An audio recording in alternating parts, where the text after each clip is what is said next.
Indonesia sebelum abad ke-20.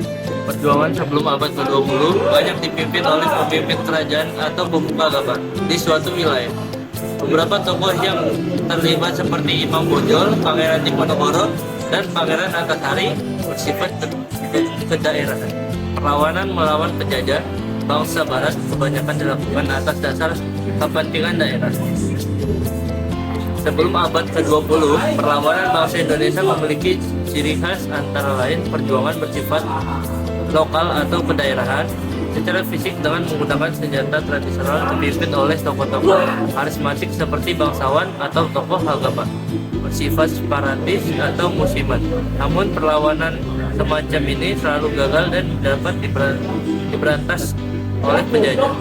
Namun setelah abad ke-20 yang dikenal sebagai masa pergerakan nasional, bangsa Indonesia memperjuangkan kemerdekaan dengan menggunakan organisasi yang bersifat modern, lebih terarah atau terorganisasi, bersifat nasional dan dipelopori oleh kaum terpelajar.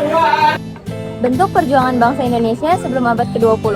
Perjuangan bangsa Indonesia sebelum 1908 masih bersifat kedaerahan. Rakyat dan para tokoh berjuang untuk kepentingan daerahnya masing-masing. Mereka hanya memikirkan cara untuk mengusir penjajah dari daerahnya, bukan untuk berjuang agar Indonesia merdeka. Akibatnya, rakyat dan para tokoh muda diadu domba oleh penjajah.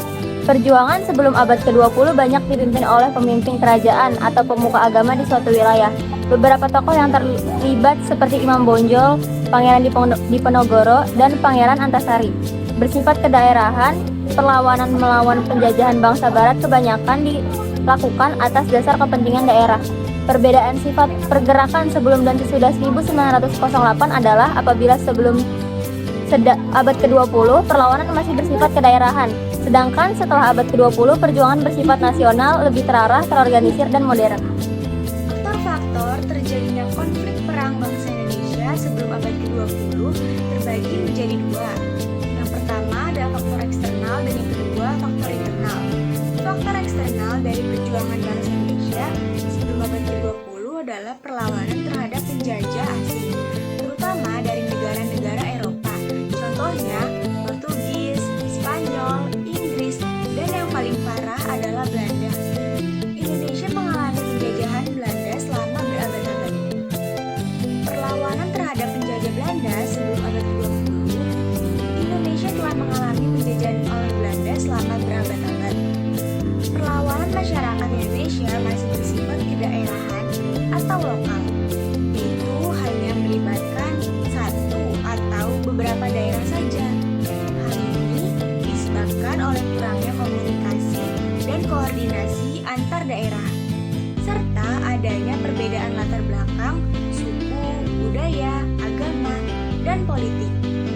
Penjajahan Belanda di Indonesia dimulai pada awal abad ke-17 ketika Belanda melalui perusahaan dagang seperti Verenigde Oostindische Compagnie atau VOC atau perusahaan India Timur bersatu, mulai mendirikan pos perdagangan di berbagai pulau di Indonesia. Ini adalah periode awal penjajahan Belanda di wilayah tersebut.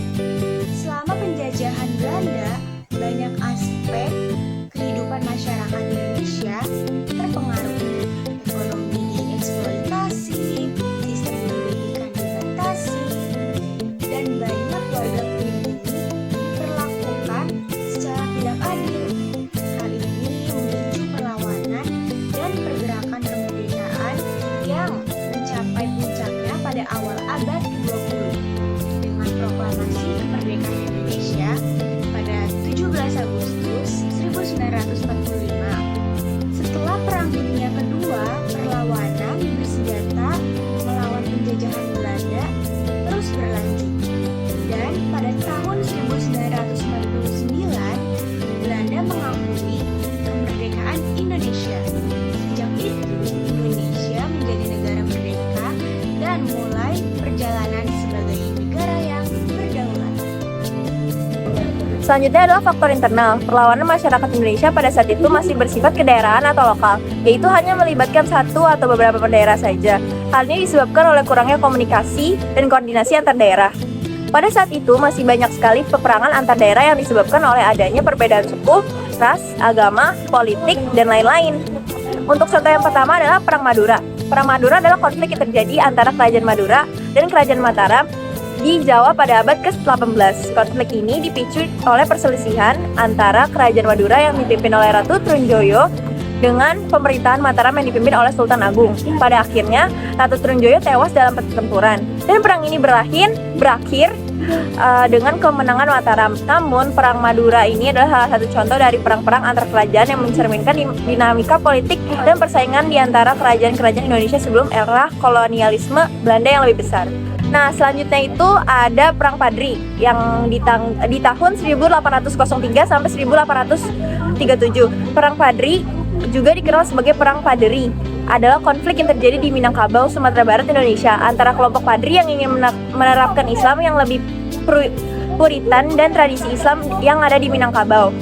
Konflik ini dipicu oleh peperangan pandangan agama dan tradisi antara kelompok Padri yang memperjuangkan pemurnian Islam dan menganggap tradisi adat Minangkabau sebagai kesesatan, dengan kelompok tradisionalis yang mempertahankan tradisi lokal mereka. Puncak dari Perang Padri adalah ketika kelompok Padri merebut kekuasaan di beberapa wilayah dan mendirikan negara Islam yang disebut Adat Padri.